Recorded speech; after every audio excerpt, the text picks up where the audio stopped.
ঐতিহাসিক জাতীয় বিপ্লব ও সংহতি দিবস উপলক্ষে রাজধানীতে বর্ণাঢ্য র্যালি বের করেছে বিএনপি।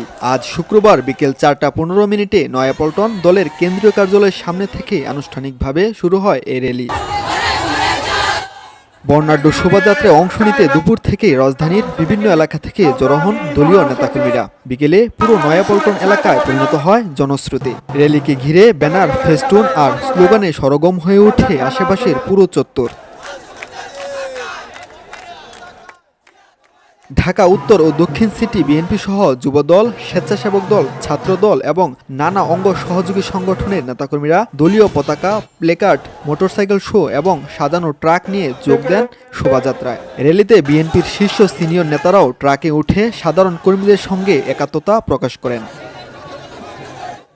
কর্মসূচির পুরো সময় জুড়ে ছিল ঢাকঢোল, দেশাত্মবোধক গান আর বিভিন্ন ধরনের ফেস্টুন প্রদর্শনী।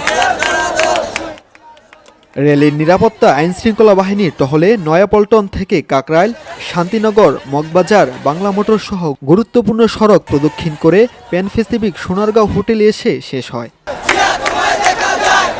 নাইমুল ইসলাম, ভিওডি বাংলা, ঢাকা।